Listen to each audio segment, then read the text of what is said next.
So, a little bit of information came out this week from Sean Duffy, the transportation guy.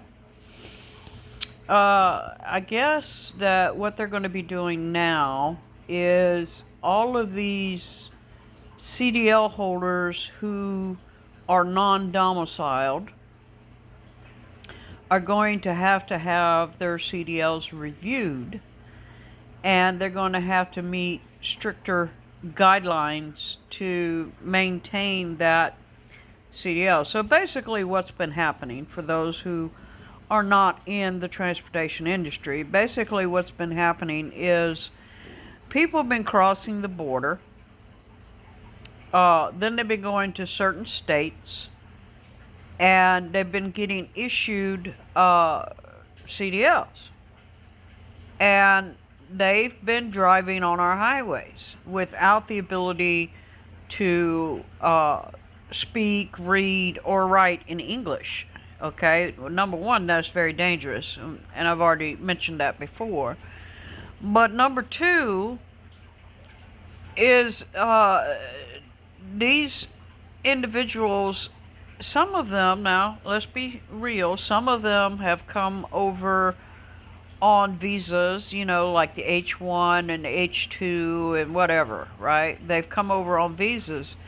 But once they get their CDL, they overstay those visas because the CDLs are issued normally here in North Carolina. We can get it up, I think, up to 6 years.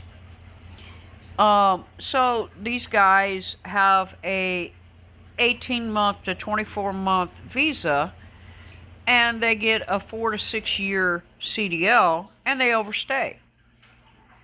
Okay? Of course they overstay because they're making the money and they're sending all that money back home, right?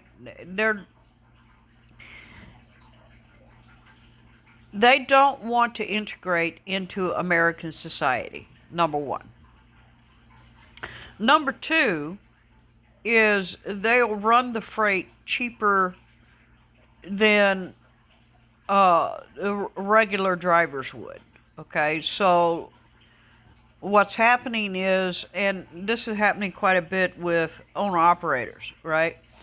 What's happening is the brokers are making hand over fist because what they would normally have to pay a normal owner operator, American citizen, they're able to cut that rate because these non-domiciled CDL holders will take the freight. They'll run anything, right? They don't care. They have no clue about what the going rate is. They'll just take whatever, okay, just to keep moving. Even if, for a $700 load, let's say, they pay out $650 in fuel. So they made $50, right? So this is happening, and it's been happening. I know for over a decade. Okay, so I really think that when they were saying it's only going to affect about 100,000 drivers, no, I think you're going to find out it's quite a few more than 100,000 drivers that are going to be affected by this. And that's not even that's not even going on with the illegals that have gotten CDLs, and they are using those CDLs to claim that they're a resident.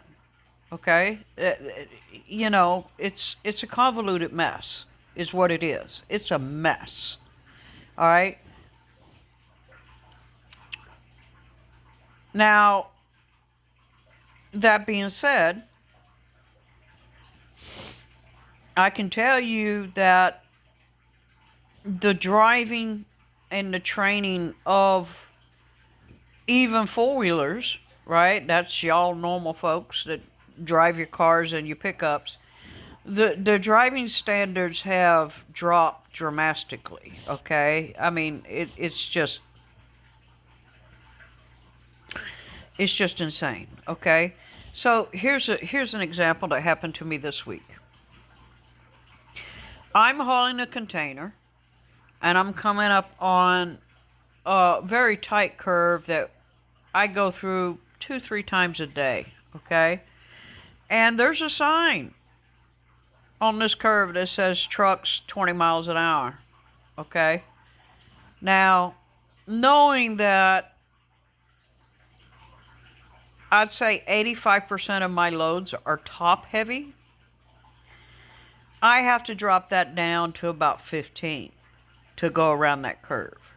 And it aggravates the hell out of the four-wheelers and the traffic behind you. It aggravates them. So, I go around the curve, and on this load that I'm talking about, I was hauling right at 61,000 pounds. Okay? Total weight. And I go around the curve, and I'm really paying attention to my trailer because my trailer is leaning as I go around the curve, right? And then it slowly leans back as I come out of the curve. And so you have to speed up because you're merging onto the highway at that point, right? So I'm speeding up in the merge lane, and all of a sudden, here comes not one, not two, but three four-wheelers flying around me, blaring their horn, and flipping me off. Honey, let me explain something to you. The reason I was going that slow around that curve is because if I flipped on that curve, you would be sitting there for hours. So the fact that it took me a minute or two longer to go around that curve, I'm not trying to hold you up. I'm trying to be safe. Another thing I've noticed this week is, let's go to commercial drivers, going through the tunnels here in Hampton Roads. They're pretty narrow, right? Most trucks are supposed to be in the right lane going through the tunnel.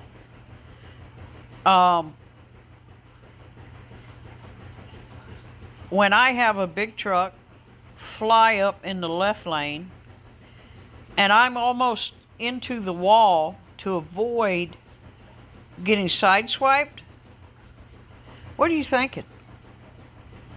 What are you thinking? It's a good thing I was paying attention, because if I hadn't been paying attention, we definitely would have contacted. And then the whole tunnel traffic would have been blocked up for hours.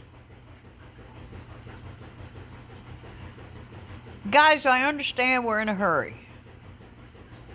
Okay? I understand we're trying to run freight. We're trying to run it as fast as we can run it. I get you. But there comes a point where we have to think about safety a little bit, okay? And better to get there a minute or two late than to be involved in an accident, which, let's be honest, if you get involved in a tunnel accident, more than likely the four-wheelers are going to run right into the back of you because they are not paying attention to your brake lights. Okay? So it's just going to be a convoluted mess. And I also got the information this week that we lost a couple brothers on the road. Older drivers we lost on the road this week.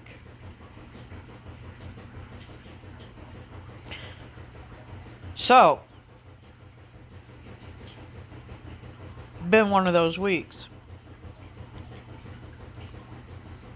I'll just tell you this.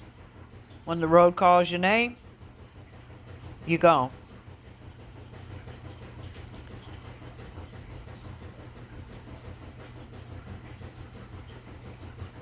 Bicycle.